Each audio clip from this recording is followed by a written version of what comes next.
Thank you so much for having me here, and thank you for having an awesome tagline. I really love that openness, because the future is open. I'm technically in the philosophy department without being a philosopher. I'm interested in mathematics and physics, and the question of how predetermined is the future is an important question in philosophy and science.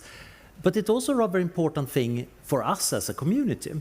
And the good news is, of course, the future is very open. That's why I love that the open-ended tagline. The thing I don't like about it is the, because there is not one future. There are many futures. And we're generating them by our individual decisions and a bit of luck. We can't control how viruses mutate, but we can decide beforehand what kind of safeguards we make on our global health system. We can decide that once a pandemic shows up, what do we do about it? And now, when it's somewhat over, we can decide how much are we going to remember for the next one so it doesn't get that bad. Now, the interesting question here is, of course, can we say something useful about the future? Calling yourself a futurist means that either people imagine that you're some part of an old Italian art movement, or that you're having a black turtleneck and giving motivational speeches. Now, the interesting thing for me as a researcher is the future has this weird mixture of predictability and unpredictability. If the future wasn't predictable, we couldn't actually get to a room. We couldn't take a train because we wouldn't know what to do. We're predicting the future every day when we make everyday decisions. But the kind of big futures we're interested in here, many of them are years, decades, millennia, or billions of years ahead.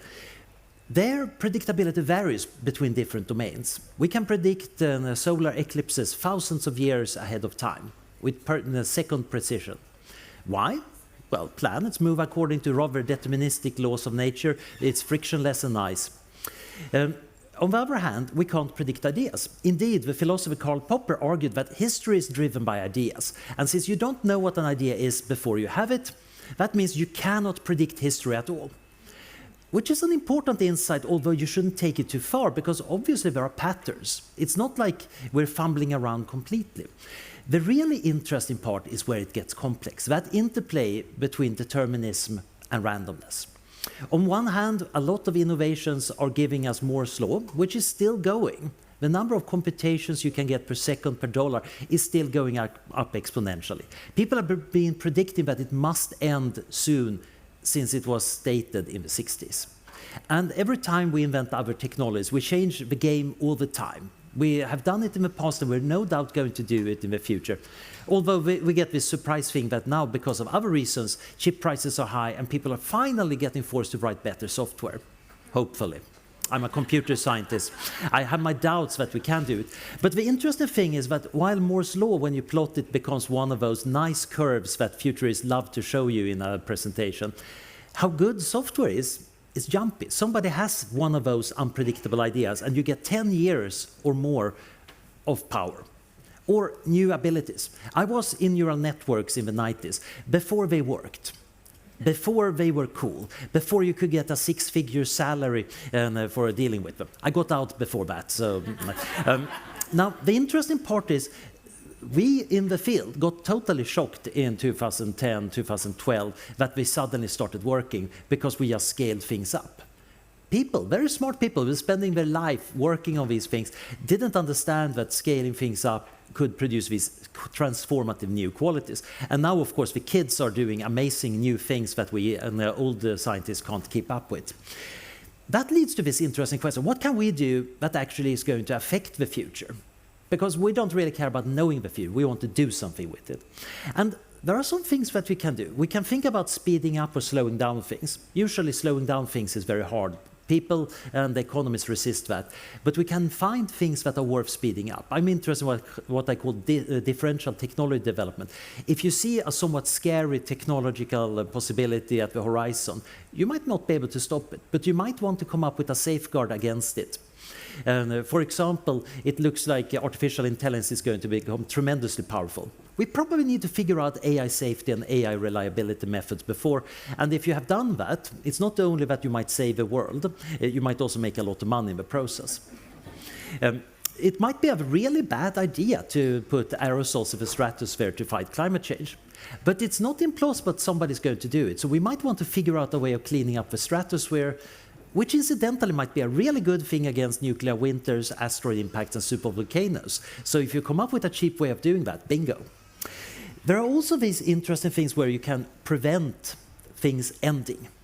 Extinction is forever. And if your company gone bankrupt and disappeared, that's gone.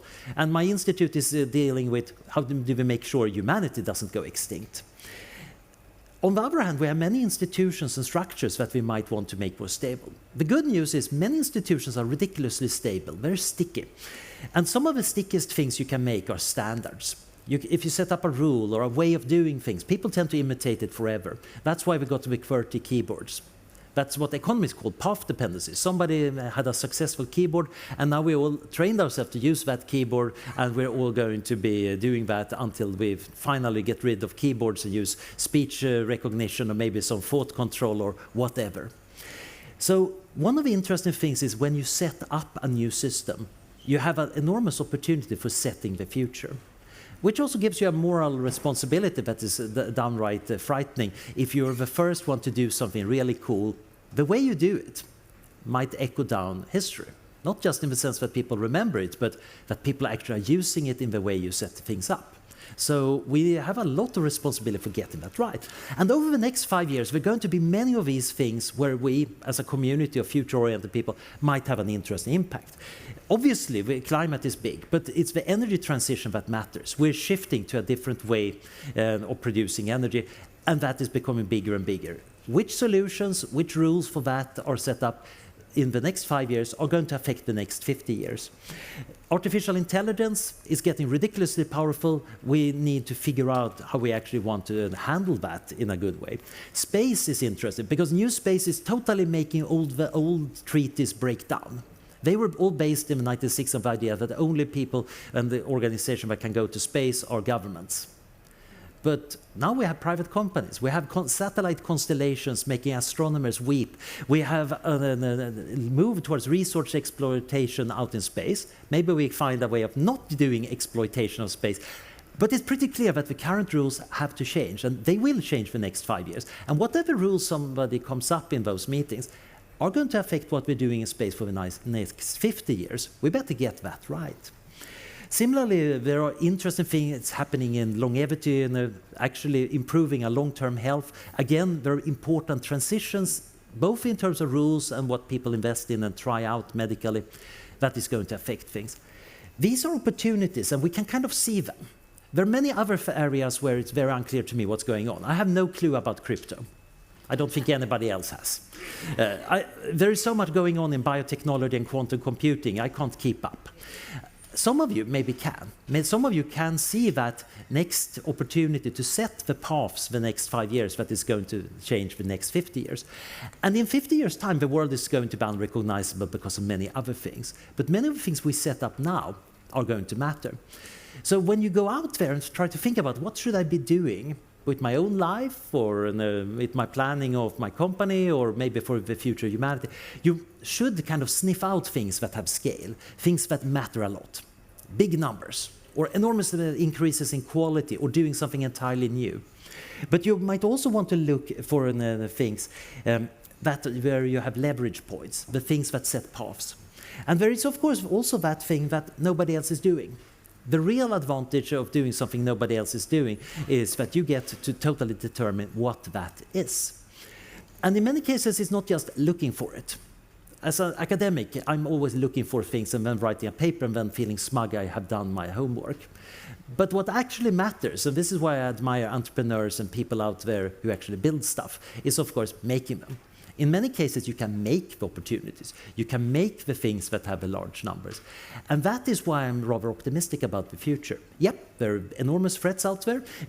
Getting out of that chrysalis and becoming the beautiful butterfly is going to be a painful, messy process. But hopefully a future post-human David Attenborough in some documentary in the far reach of the solar system will be telling our story and saying, yeah, and in that early part of the 21st century, at least we got some things right. And these are some things that we, even today, in this grand future, we still care about. Thank you.